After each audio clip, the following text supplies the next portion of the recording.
سے یہ پتہ چلتا ہے کہ بنیادی طور پر ہمیں یہ دیکھنا چاہیے کہ لڑکا لڑکی دونوں دیندار ہیں یا نہیں۔ اگر لڑکے والوں کے ذہن میں یہ آ گیا کہ لڑکی فائنینشلی ویک ہے تو یہ، اور اس لیے وہ نکاح کو ریجیکٹ کر رہے ہیں اور لڑکے کے اوپر دباؤ بنا رہے ہیں، تو یہ لڑکے کا جو بنیادی حق ہے دراصل یہ اس کا وائلیشن ہے۔ ماں باپ کی عزت اپنی جگہ ہے، ماں باپ کا احترام اپنی جگہ ہے، لیکن انسان کو اللہ تعالیٰ نے، قرآن نے، رسول اللہ صلی اللہ علیہ وسلم نے جو حقوق دیے ہیں وہ حقوق بھی اپنی جگہ ہیں۔ قرآن کریم نے ارشاد فرما دیا کہ فَانْكِحُوا مَا طَابَ لَكُمْ، کہ تمہیں جو پسند آئے تم اس سے نکاح کرو۔ یہ نہیں کہا کہ تمہارے ابا کو جو پسند آئے تم اس سے نکاح کرو، تمہاری اماں کو جو پسند آئے اس سے نکاح کرو۔ فَانْكِحُوا مَا طَابَ لَكُمْ، تمہیں جو پسند آئے تم اس سے نکاح کرو۔ ہمارے معاشرے میں یہ ہوتا ہے کہ جیسے ہی لڑکی پسند آ گئی اس سے نکاح نہیں ہونا ہے، بلکہ کہا یہ جاتا ہے کہ ارے اس نے تو پسند کی شادی کر لی۔ اب ایسے آدمیوں کو آپ کیا کہیں گے کہ ناپسند کی شادی کریں؟ جس سے نفرت ہے اس سے شادی کرنی چاہیے ہم کو، کہ جو دنیا کی سب سے بدصورت عورت ہے اس سے شادی کریں، اس کو پیغام بھیجیں بھائی جو پسند آئے گی اسی سے تو شادی کرنی ہے۔ یعنی لوگ بھی نام رکھتے ہیں کہ اس نے تو پسند کی شادی کی ہے۔ یہ سوچ بنیادی طور پر غلط ہے۔ لیکن پسند کی شادی کرنے کا مطلب یہ نہیں ہے کہ آپ کا افیئر چل رہا ہے کسی سے اور جناب ساری حرکتیں ہو رہی ہیں اور اس کے بعد جب تمام حرکتوں سے آپ فارغ ہو گئے تو آپ نکاح کرنے چلے۔ یہ پسند کی شادی کا مطلب نہیں ہے، یہ عمل تو حرام ہے۔ پسند کی شادی کا مطلب کیا ہے کہ آپ نے مثلا کسی لڑکی کو کہیں دیکھا، لڑکی نے کسی لڑکے کو کہیں دیکھا، اس نے اپنے والدین سے ذکر کیا، آپ اپنے گھرانے میں ذکر کریں کہ مجھے اس سے شادی کرنی ہے، گھرانہ اچھا ہے، ٹھیک ہے۔ ماں باپ کو چاہیے کہ اس تعلق سے اپنی اولاد کی بات سنیں، ان کا کوآپریٹ کریں۔ کتنے ہی واقعات ایسے ہوتے ہیں کہ جب ماں باپ ضد پکڑ لیتے ہیں تو پھر لڑکی آخری قدم اٹھاتی ہے اور جس کے ساتھ اس کو شادی کرنی ہوتی ہے اس کے ساتھ بھاگ جاتی ہے، یہ لڑکا بھاگ جاتا ہے، پھر ماں باپ روتے پھرتے ہیں اور آخر میں آ کر یہی ہوتا ہے کہ اس کو اپناتے ہیں۔ تو جو کام خوش اسلوبی سے پہلے ہو سکتا ہے اس کو پہلے کر لینا چاہیے۔ ماں باپ کو ایجوکیٹ ہونا بہت ضروری ہے اس تعلق سے۔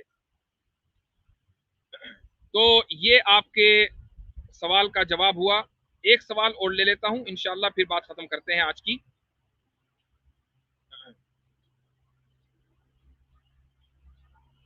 ایک صاحب سوال کر رہے ہیں اسٹاک مارکیٹنگ میں ٹریڈنگ کے تعلق سے، اس سوال کا جواب میں نے کئی مرتبہ دیا ہے، آپ اگر میری پچھلا لائیو سیشن بھی دیکھ لیں گے تو اس میں مل جائے گا۔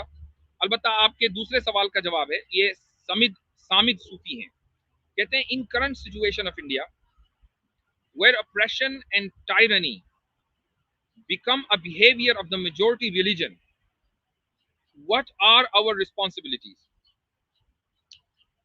موجودہ حالات میں جہاں ظلم اور زیادتی اکثریتی مذہب کے ماننے والوں کا مزاج بن گیا ہو تو اب ہماری ذمہ داری کیا ہے؟ یہ بات تو صحیح ہے کہ بہت سے لوگوں کا یہ مزاج بن گیا ہے، لیکن یہ سویپنگ اسٹیٹمنٹ بھی غلط ہے کہ اکثریتی ریلیجن کے جتنے ماننے والے ہیں سب کا یہ مزاج بن گیا، ایسا نہیں ہے۔ بہت بڑی تعداد ایسی ہے کہ جو ظلم کو، زیادتی کو ناپسند کرتی ہے۔ بہت بھلے لوگ اس وقت دنیا کے اندر موجود ہیں جو چاہے اسلام کو نہ مانتے ہوں لیکن فطری طور پر ان میں خدا تعالیٰ نے بھلائی رکھی ہے۔ ایک بہت بڑی تعداد بھلے لوگوں کی ہے۔ ہاں، پہلے کے مقابلے میں جو برے لوگ ہیں ان کی تعداد بھی بڑھتی چلی جا رہی ہے۔ لیکن جب ہم بات یہ کرتے ہیں کہ ہم کیسے اس کا مقابلہ کریں تو یاد رکھیے ظلم کا مقابلہ آپ ظلم سے اگر کریں گے تو کبھی بھی کامیاب نہیں ہو سکتے۔ ٹائرنی اور عصبیت یا برائی کا مقابلہ کبھی بھی برائی سے کیا ہی نہیں جا سکتا۔ اندھیرے کا مقابلہ آپ اندھیرے سے کریں گے تو اندھیرے میں صرف زیادتی ہی ہوگی، روشنی کبھی نہیں آئے گی۔ اندھیرے کا مقابلہ روشنی سے ہوگا، تبھی اندھیرے کے اوپر آپ قابو پا سکتے ہیں۔